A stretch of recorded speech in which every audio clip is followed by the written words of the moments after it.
What you eat and especially drink at night is really important. There are 7 nighttime drinks for diabetes, prediabetes, and for people with insulin resistance, which comes before prediabetes, which usually takes about 15 years. For your blood sugar, for your quality of sleep, to prevent getting up several times a night, urinating. If a person has blood sugar issues, they're not able to go for a long period of time between meals. Their fuel is dependent on the meal that they just ate. At night, when they have their last meal, now they have to go like 12, 13, 14 hours without food, and a lot of things can happen.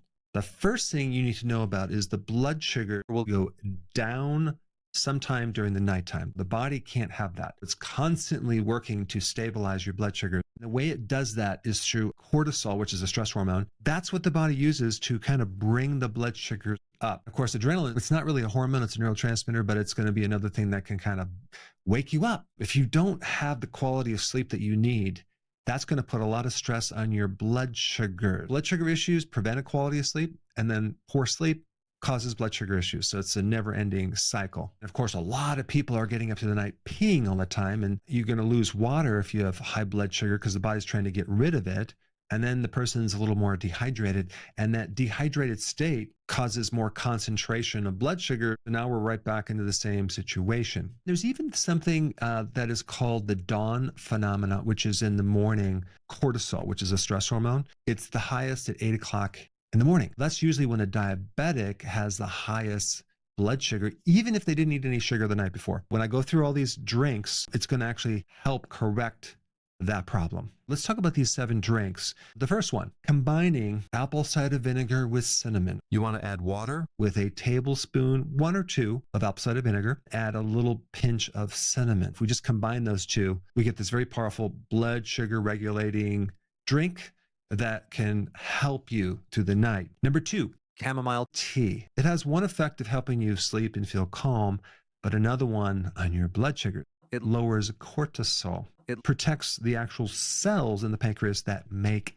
insulin. Then we get to number 3, golden milk. This is a combination of turmeric and ginger. It's made in a latte, but here we're combining one of the most amazing herb compounds, turmeric, that has the active ingredient called curcumin, with another amazing one called ginger. Together, it creates a nice compounding effect. And you would drink this golden milk before bed. Number 4, aloe vera juice. You may think about this juice to help with digestion, ulcers. Some people take it topically for wound healing. It has another really potent effect on the cells of the pancreas that make insulin. Number 5, berberine tea. Berberine works very close to the effectiveness of metformin. It's a common diabetic medication, but without the side effects. It's awesome. Number 6, electrolytes, mainly potassium and magnesium. Magnesium can potently decrease cortisol. It's going to help you with stress,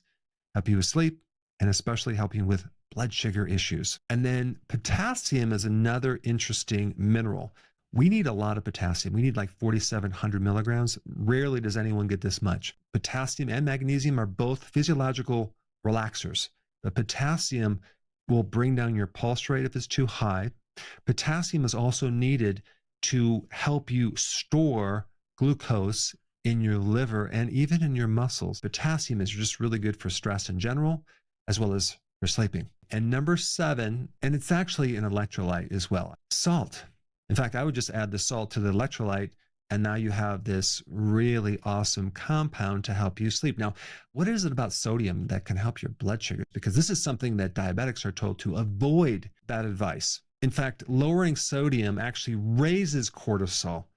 I've also found that when I take a little salt, either underneath my tongue or in a little glass of water before bed, I always feel calmer and I sleep better. It can reduce cortisol, which will then keep your blood sugar more balanced. Also, the sodium helps to be more hydrating to your body so you can hold more fluid and you're not dehydrated, which then we could prevent that super concentrating blood sugar situation I mentioned before. I mean, if you think about it, sodium is like an essential mineral that will help your nerves work, muscles work, hydration, but it also lowers cortisol. It supports the adrenal glands. I've given a lot of options for drinks that you can add before you go to bed. Go ahead and apply one or more of these, and then comment down below and tell me how it worked. Thanks for watching, and I will see you in the next video. Hey, before you leave, I just wanted to give you a little quick history on some of the books that I wrote. This was one of the first books. It's called Dr. Berg Body Shapes. It was my attempt at writing about body types. What was very interesting about this book is I actually did all the images myself. Don't ask me why. They look actually not quite as professional as some of the images that I have in the new book. But anyway, this is my first attempt right here called Dr. Berg's Body Shape Diets. And then I wrote a book more extensive called The 7 Principles of Fat Burning. I don't even have a copy anymore, actually, because it's outdated.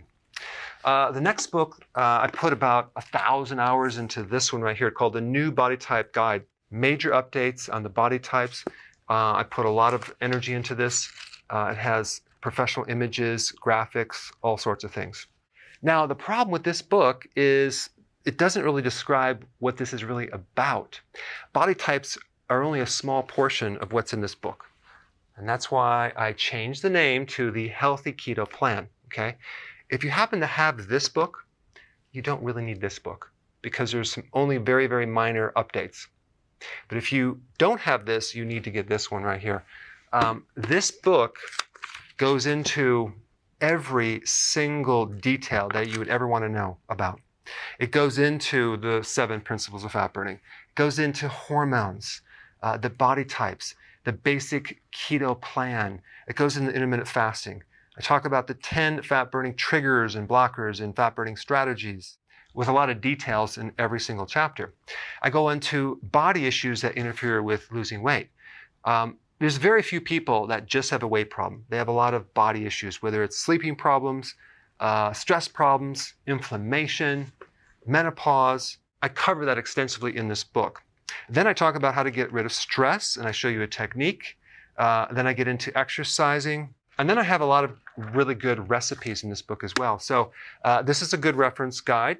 On my website, if you get this book, you get this one free. It's called Healthy Keto and Intermittent Fasting. This is the shortcut, quick guide to this book.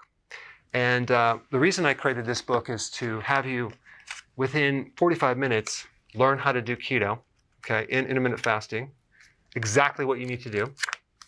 Then you can fill in the blanks with this book right here. So right now I'm doing a special. If you get this book, you get this one totally free, or you can go to Amazon and get these individually. So I just want to clarify the difference between this book and this updated one right here. If you don't have this, you need to get this right here. That way you can get the exact correct information to do it healthily.